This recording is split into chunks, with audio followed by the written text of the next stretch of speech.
requested to our team and just yes, so we are live now.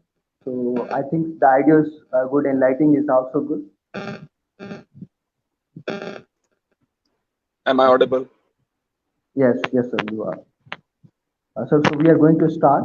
Assalamu alaikum and good afternoon, everyone. Myself, Salahudin Bhutto. Currently, I am Chief Coordinator at Law Student Council. Today, we have a very informative session with versatile personality, even my mentor, Mr. Muslim bin Aqeel. Today, we have a very informative session with Muslim bin Aqeel. Mr. Muslim did his LLM in maritime law. Besides that, he is an advocate of High Court based in Islamabad. He has also given his legal services in various international legal platforms. He is also a visiting faculty in National Defense University. So this was an intro of Mr. Muslim bin Aqeel. So sir, the stage is yours, and I request you to continue this session with blue economy and maritime law. Thank you very much, Mr. Bhutto, for just giving me the platform to just discuss about the very important topic we are going to discuss today, and that is about the blue economy and the maritime laws. The very first thing I would like to continue with is that the people over here don't know what is blue economy and why there is so much importance of the maritime laws. Before the session commence, and just giving the information to my students, that very first thing, that when we are talking about the planet Earth, it is the 73% of water and it is 27% of the land. And when I am talking about the international laws, most of the people are like curtailed. They just marginalize themselves towards the land-based genocides and the conventions that has been ratified for the land. But most of the people are not looking for the part of the land that constitutes 73% of the planet, that is the seas and the oceans. And when we are saying the maritime laws has its etymology from the word mari, that means the sea. The definition of the maritime relating to the bordering onto the maritime province, relating it to the navigations and the crimes that are happening over the seas. It is when we are studying the international law, either it is a humanitarian law, it is the energy laws, the maritime laws, they are the epic, they are the top of the laws when we are talking, because it is the law that is going to govern the 80% of the world trade that is taking place through the sea. It constitutes around $14 trillion a year amount of trade. And when we are in a geography, when we are in a strategic position, like as of in Pakistan, and with the emergence of CPEC, where the initiatives of the blue economy, where the resources of the seas have stayed untapped, the importance of the maritime laws must be highlighted, so we can invite our students towards this field, this domain that has remained untapped, into the legal daily course. So when we are talking about the maritime laws, let's know about the father of the international laws and the international legislation, and the father of the maritime laws, and his name is Hugo Grotius. And he wrote a lot about the freedom of the navigation and the freedom of the seas and the laws of the seas. When we are talking about the United Conventions on the Laws of Seas, there is a whole set that has been ratified by the different states. And that United Nations Convention on Laws of Seas is discussing and is describing the modus operandi and the legislation and the litigation and the modes through which those litigations take place at sea. So before coming towards the international laws domain, let me give you a quite slight insight of the maritime laws. Why we use the maritime laws? In order to use the freedom to use the world's maritime water is one of the oldest customary principles of the international maritime law. There's been a word that is called the lex maritima in international law, and lex mercatoria, that is directly correlated towards the maritime laws. When we are talking about the lex means the law, and the maritima means the maritime affairs, and it refers to a body of the oral rules, written rules, customs, usages, and relating to the navigation of the maritime commerce, taxation, and the maritimes, how it developed in the medieval era. And believe you me, because the people doesn't have much knowledge about it, but until 1950s, the only bifurcation of the sea that was known was between the territorial sea and the high seas. um, before using any terminologies that is related to the maritimes, let me just convey the information, disseminate the information towards my students who are listening and who are watching our program, that we can bifurcate the sea into some zones. Like, for example, first of all, we have internal waters, that is towards internal waters, the body of waters that is land towards from the baseline. In the same way, like to the 12 nautical miles, 12 nautical miles is basically the unit to measure the distance while we are traveling the sea. When 12 nautical miles from the baseline, it's your territorial waters. First internal waters, then territorial waters, then to 24 nautical miles, it is the contagious zone. And after 24 nautical miles to 200 nautical miles is the exclusive economic zone. And after the exclusive economic zones, we have the high seas. United Nations Convention on Laws of the Seas and others, other lots of, I must say, the maritime laws give us the insight that how the law operates in different zones. Either it is the high seas, it is the exclusive economic zone, where we can provide the innocent passages to different vessels, but till what extent of the zone we can go for the mineral and the resource, the sea-based resource exploration, and in the same way, what liabilities, duties, and jurisdictions we do have in our territorial zones and the internal waters. So um, talking about the trade volume, it is 11.08 billion tons by volume and $14 trillion of trade as a cash amount that is taking place at the sea. That makes it the most top-notch sector of the law, that is the maritime. Like, for example, it is 80 to 85% of this trade that is happening through the seas, and then it is the carriage of international carriage of goods that is taking place by rails and then roads. And believe you me, that it is the least, that is 2% of the carriage that is taken away from one place, one port of to the other port of the destination. It is only 2%. The most of the trade that is being conducted at the sea is from the ship and through the containers. If it is a ship, ship that is carrying the crude oil, we call them VLCC, very large crude oil containers. In the same way, like there are if there are multitasking ship, or like we can. So I don't want to go into the terminologies. That is one is called the roll-on, roll-off ship, and cruise shipping. So these are the things. Right, talking about the states, that which states in maritime are the powerful maritime states. The powerful maritime states claim and exercise effective control over large expanses of the sea, asserting their jurisdiction.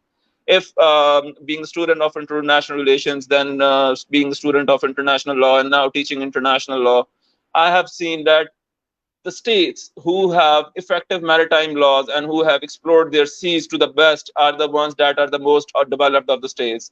Pakistan has a huge volume, and it has 1,000 miles of the 1,000 kilometers of the coastal line, and since yet we haven't explored the resources to the much. Like, only talking about a small sector of the fisheries, that if we regulate our fisheries in our internal waters and territorial waters, we can add up to like 400 to 500 million dollars into our foreign reserves, and that means booming the Pakistan's economy. So after in the lecture, if there's any question, you can pose right now, and then afterwards I'll be moving towards the details of the lecture. Sir, like you have a recent given the shipping and all fisheries. In a recent time, I have read an article that PM Imran Khan is also working on these shippings and also blue economy to promote the economic and GDP efforts. What do you think? Like how much PTI government is over on it, and how much they are working on it, and how much they have legislated this maritime law in Pakistan? It is indeed a very interesting question, and since being with the maritime affairs, I happen to work at a project that is the establishment of the island that Prime Minister Imran Khan is very much keen interested into building it. That is the establishment of the Bandal and the Budu Island. Bandal and Budu Island, they are like 1.2 nautical miles south of the coast of the Karachi, and they are basically the mangrove sanctuaries, and they are the natural habitat for the green turtles and the mangroves that are the sources of the red carbon reserves. So the government of PTI is on. I'm not political, and this is not my political answer. But I have seen that the political government of the PTI is very much concerned towards the tourism development, and for this reason, they are very much serious about developing the islands and making, including the coastal communities, developing the coastal communities, and in a short period of time, inshallah, you'll see that the coastal, along with the coastal communities, there would be ferries that would be running from Gwadar, Iran to Karachi and these islands, because it is not about the political motivation. It is about the fact and the question of law that yes, Pakistan, the fact is Pakistan has remained unaddressed in terms of the maritime laws, and yes, the point is we need to address the lacunas and the lags we have in this field. Sir, And to in this, the meantime, the best answer can come from the United Nations Conventions on the Laws of Seas, because it balances the rights and the obligations of the states, and we can do a lot. For example, it is not only about the PTI government; it is about like we didn't do much and we need to do more. For example, talking about 2003, there was a Tasman Spirits Village, and Pakistan could have taken billions of dollars for just polluting our marine environment by the oil spillage. But since we were unaware of the MARPOL conventions and the civil liability conventions in '92, and for this reason we couldn't hold and we couldn't claim the damages done by that Tasman Spirit. sir, as Pakistan government and before that, we have Pakistan Merchantile Shipping Ordinance 2001.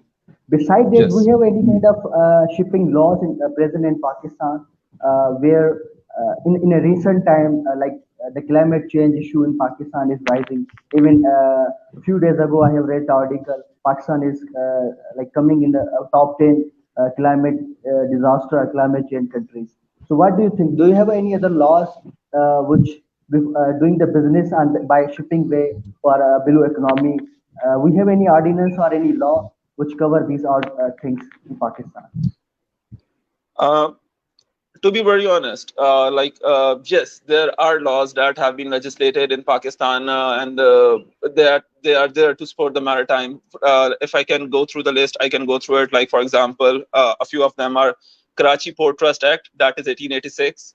Then we have Fisheries Act, that is 1897. Then we have the West Pakistan Fisheries Ordinance, that is 1961. Then we have the Exclusive Fisheries Zone Regulation Fisheries Act of 1993, Ports Act of 1908, Law of Carriage of Goods by Sea Act 1925, and it includes the Hague Rules, Visby Rules, and the Rotterdam Rules. Then we have the Port Qasim Authority Act, that is 1973. We have Pakistan Maritime Security Agency Act 1997, Pakistan Merchant Shipping Ordinance 2001, you were just talking about. Then we have Marine Insurance Act 2017. We have the Joint Maritime Information Act 2019, that is about the JMCC, Joint Maritime Cooperation Center, that has been established by Pakistan Maritime Security Agency and Pakistan Navy in order to cater all those perils, in order to save all those people who have been stuck into the perils at the sea. And in addition to that, there are 32 instruments that have been rectified and ascended by Pakistan towards the International Maritime Organization, that is the IMO. So, sir, in a recent time, India is also coming towards shipping business, and the Pakistan PTI government is also working on that. But Exactly. should we look into the climate change issue? Like in Bangladesh, the world largest shipbreaking is over there, and there's many climate change issue rising in Bangladesh. In Pakistan, we have also that kind of issue. So, what do you think? Do the government of Pakistan have highlighted these issues in international manner or in international legislation, something like that? Definitely, Pakistan. These you can say these are the maritime industries. Like either it is a shipbuilding, or it is a ship breaking, or it is a ship repair. These are the more of like maritime industries in which the government of Pakistan is highly keen and is highly doing a lot of job that is well commendable. For example, like if talking about the maritime ship breaking, Bangladesh is at the top. In Pakistan, we are into the ship breaking capacity, and what I believe to my extent as a Pakistani, I believe that Pakistan should be participating in shipbuilding industry too. That can generate a large amount of revenue for them. And apart from it, when you are talking about the climate change, the word blue economy, the blue itself denotes to the notion of sustainability. That like for example, it is the sustainable developmental goal 14 or 16 probably, that is talking about the sustainable exploitation of the resources underneath the water bodies. So the blue economy, the concept of blue economy and its emergence in Pakistan, the development of the maritime sector, the Department of the Maritime Sector, the Ministry of Maritime Affairs was previously known as the Ministry for Port and Shipping. And since the names been changed to the Maritime Affairs and then the blue economy, the basic essence to this is to impart the sustainable development of the resources and keeping those resources in a safe manner so we can save them for our future generations. That is the vision of Pakistan and Pakistan Navy. But I'm not the spokesperson, so but yes, they have a very good intention, and yes, they are doing a lot to bring the development towards the waters of Pakistan, because talking about the waters, it is the matter of national security now. Because when you see Pakistan has recently conducted Aman exercise, that was the Aman 21, that was basically meant to give the impression that Pakistan is a more responsible maritime state and Pakistan can do a lot in terms of catering to the piracy, and Pakistan can provide the safe passages to the trades that are passing through the South Asian regions, or at least near the Pakistan and its regions.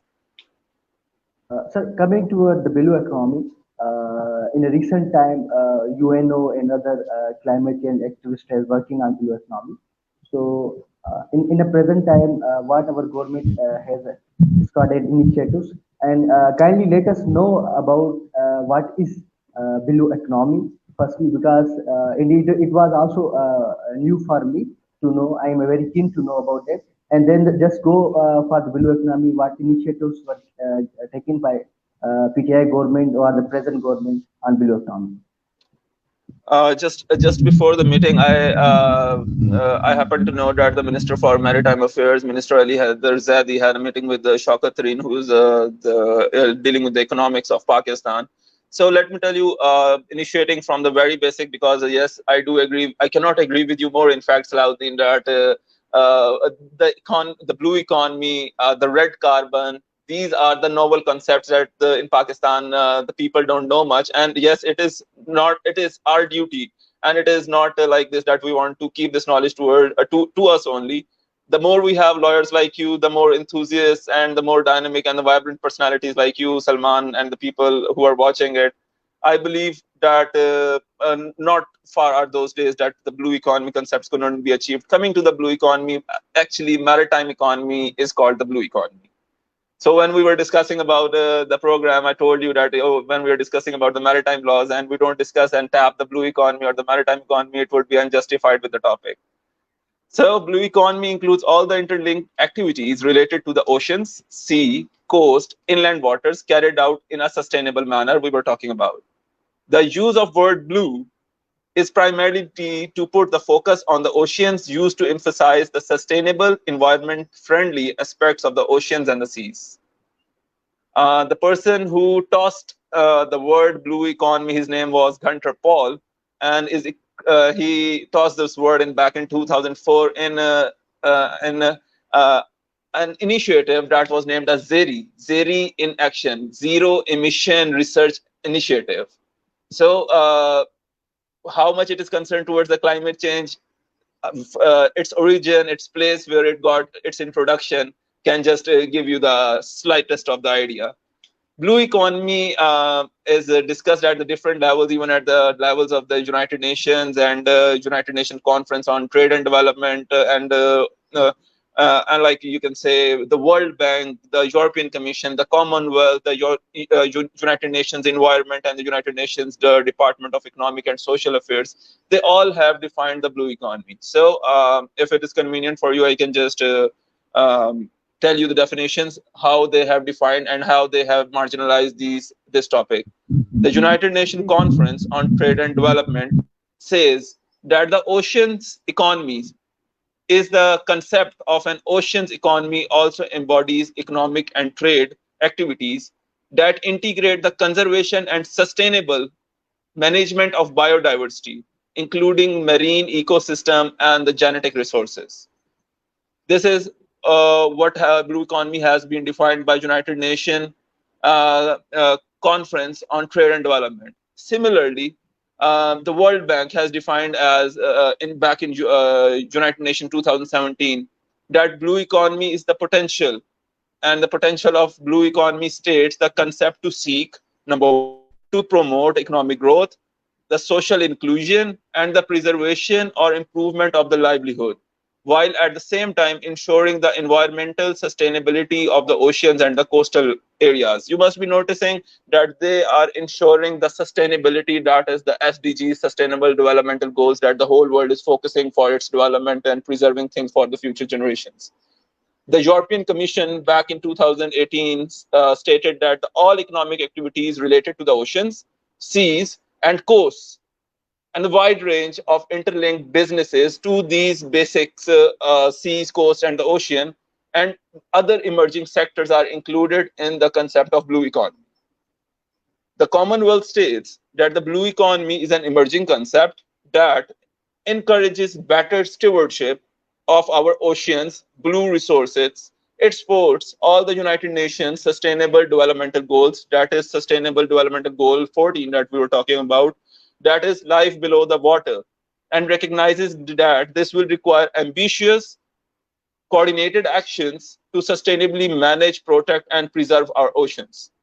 In the same way, United Nations Environment Program is the world's leading program that is looking into the international environment assessment activities, that what are the environmental hazards that are going to cater us in establishing the safer climate. And they have stated it in collaboration with the Economic and Social Affairs of the United Nations that blue economy moves beyond the business as a usual model to regard economic development and ocean health as compatible.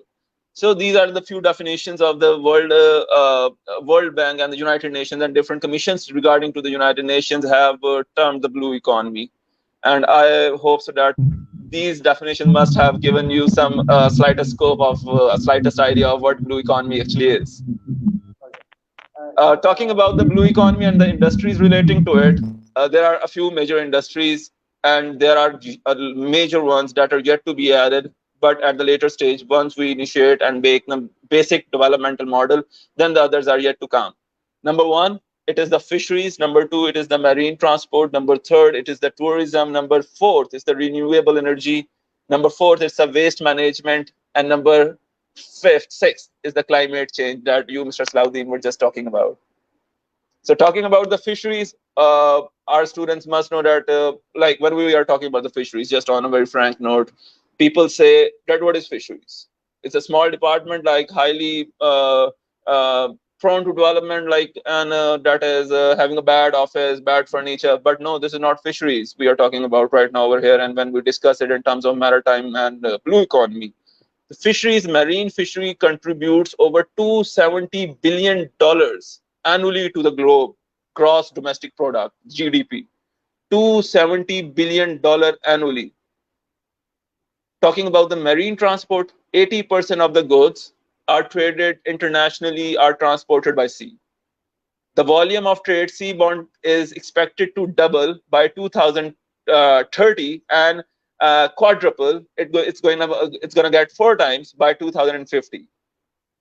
Tourism. Now, talking about the tourism that you were correlating with the present contemporary government of the Pakistan Tehreek-e-Insaf, the tourism, ocean and coastal tourism provide job and help the economy to flourish. Small island development, the small island states that we call as archipelagic states, more than 41 million visitors visit them per year. And when we are talking about the concept of the Pakistan Tehreek-e-Insaf, that they said that they are going to provide with the 5 million jobs, only tapping the blue resources in Pakistan, developing our coastal lines and coastal communities and the sea up to the levels of the exclusive economic zones, we can generate more than 10 millions of the jobs easily in the very second year of the projects.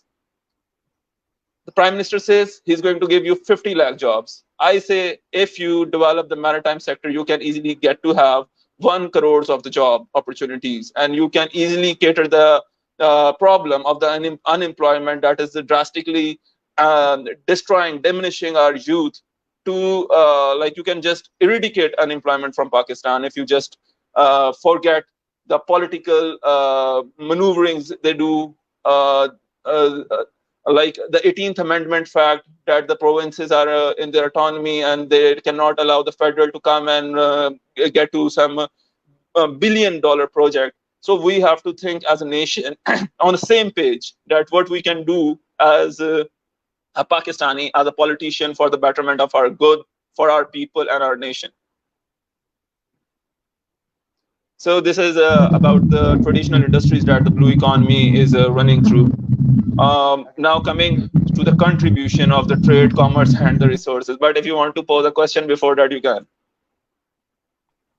So the recent question, the recent thing which you have raised, 18 amendment and the provisional government and the federal government.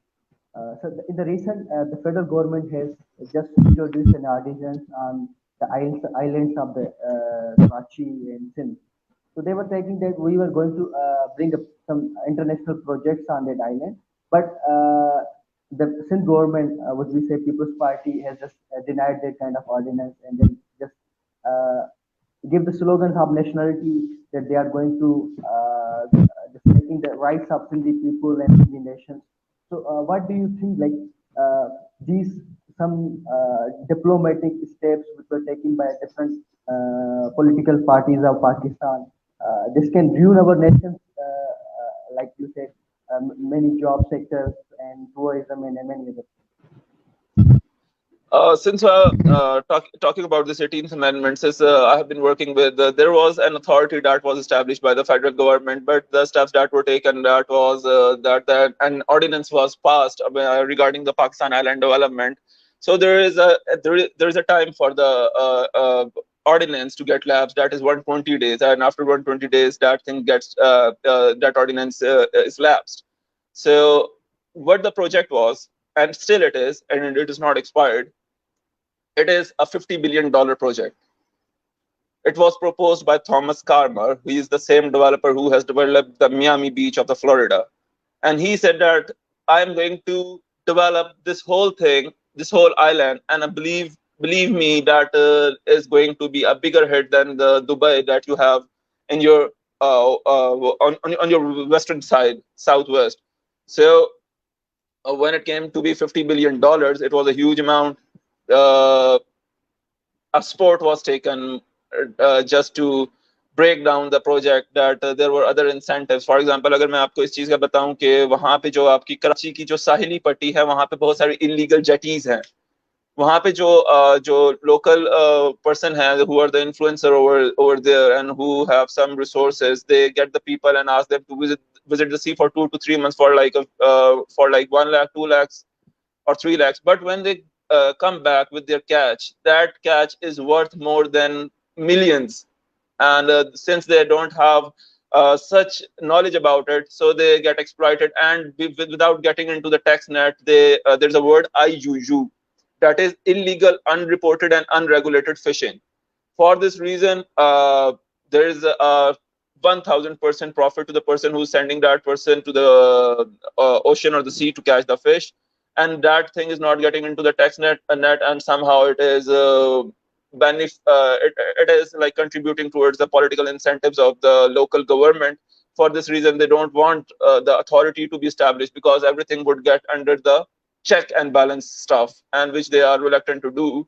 But yes, talking about the 18th Amendment, yes, their provincial autonomy has been given. There is the autonomy of like expenditure and administering the things within their domains. But there is one thing more I want to add, that these two islands we are talking about, let's say we are not building these, but if we say that we want to build on these islands, these two islands come under the Port Qasim Authority, and the Port Qasim Authority comes under the Federal Ministry of the Maritime Affairs. But yet we don't want any kind of disrupt or any kind of a lag between the provincial and the federal governments. So if you come up with a constitution of Pakistan, they say that the federal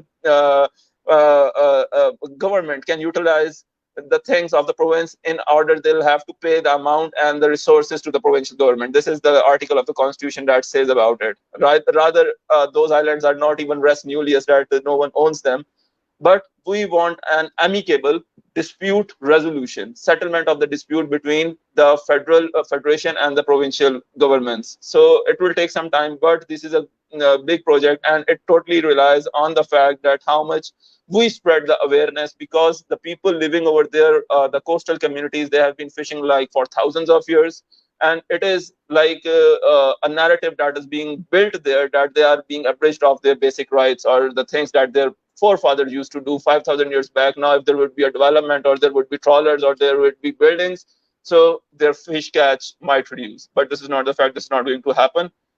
This is only the propaganda. And as being students of law, me, you, and we all have a very huge responsibility of like sharing the concept that it is not how maritime is going to help Pakistan to develop out of the economical constraints. So, sir, beside it, we have some question in the comment section. So, let me go through here. And the first question we have, what is the difference course over Salahudin, there is a disruption in your voice. I cannot hear you. Hello? Yes, sir. We have some questions in the comment section Yes, from please.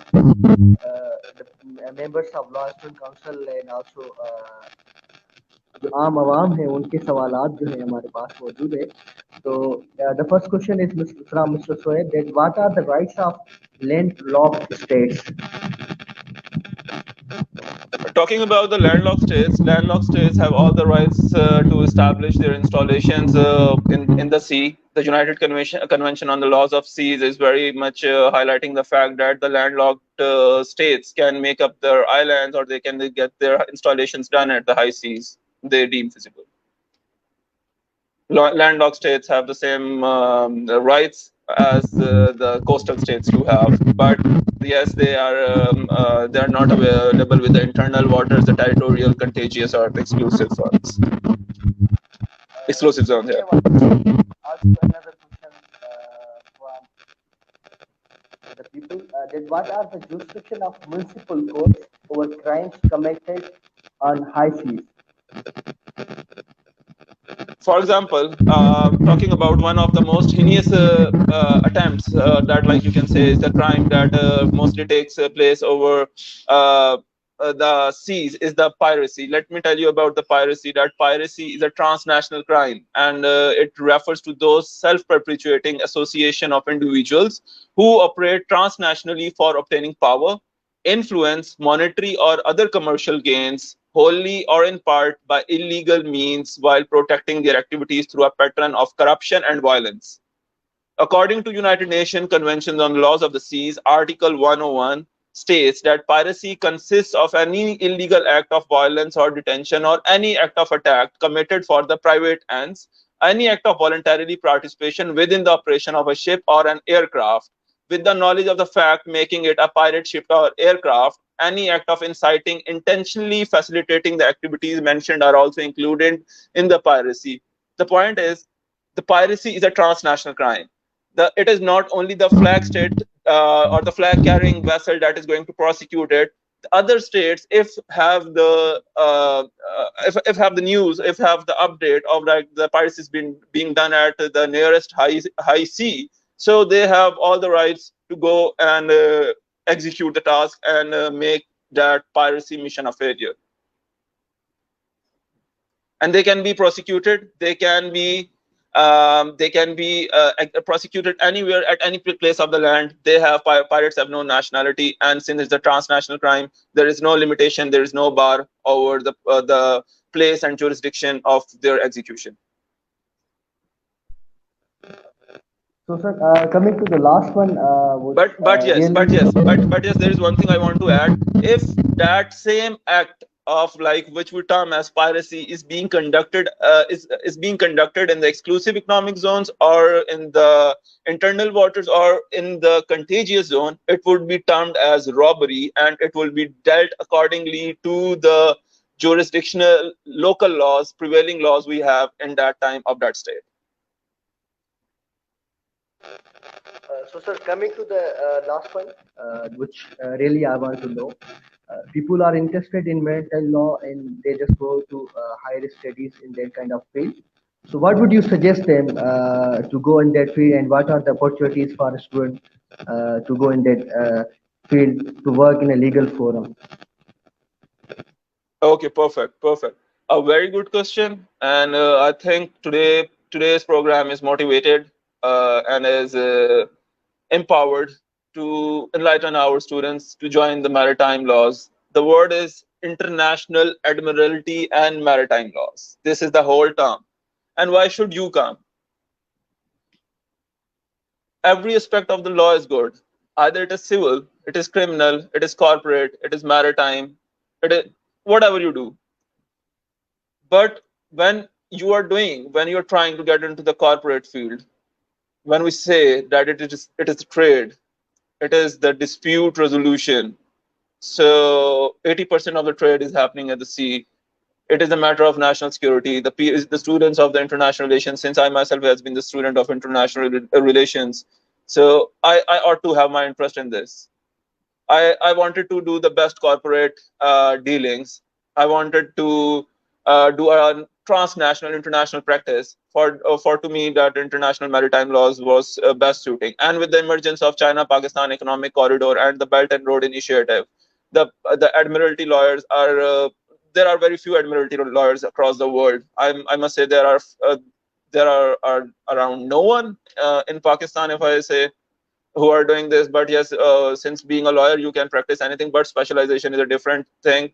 But once you do specialization, you have the knowledge of what Committee Maritime International says, what World Trade Organization says, how the trade and development is running across the world, how bill of ladings are prepared, how ports are operating, and how dry ports are giving you the things like if there is a trade deficit and there's been something that you have called on or you have imported from the other country and that it gets confiscated, and literally after 45 days the customs authority are like auctioning it, then what remedies do you have?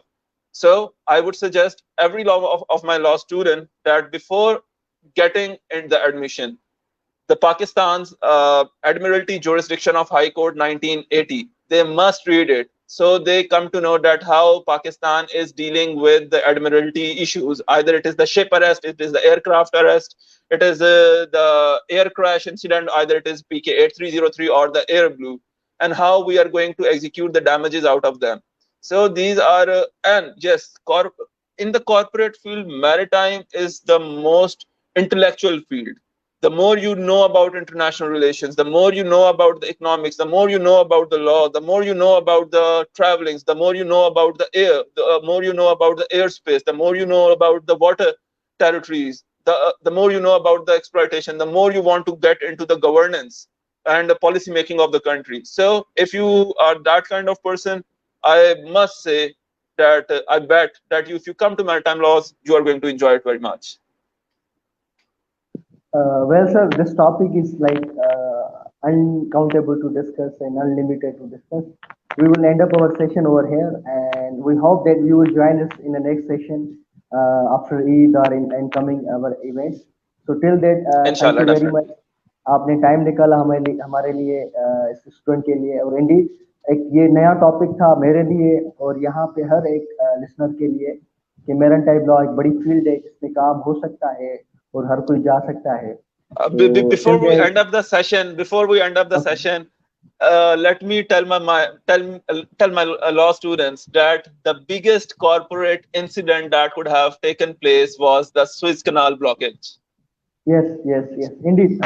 I just missed it. and that was May supposed to be sorted out through maritime laws, through the York Antwerp rules, the laws of the general average. And in the same way, there was a case like many of you have seen. I was a principal counsel in it. It was about the empty IBA and the passengers that were stranded there for 4 years.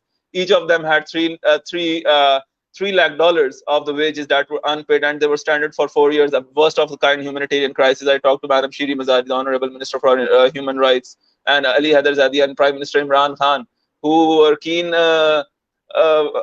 enough to sort out this issue. And I'm also thankful to the Council Welfare Attaché, Community Welfare Attaché, for doing this thing and executing that person, Riyasat Ali, for who was stranded there for 4 years. So this is what a maritime lawyer do. This is what we expect from the law students of Pakistan. This is not the lawyers are meant to just sit in the court and getting from the bar room and not learning. I'm thankful to all my lawyer colleagues, my seniors, my mentors, who mentored us in this way, and we are there to mentor our students to the possible extent we can. So, sir, till date, we have to end up our session because the time is over, and we are very thankful आपने time निकाला हमारे लिए इस platform के लिए, और indeed it's an honor for us कि we just have you, और inshallah in upcoming session we will have you again. So till then, thank you. Thank you very much. Thank you very much. Honor is mine.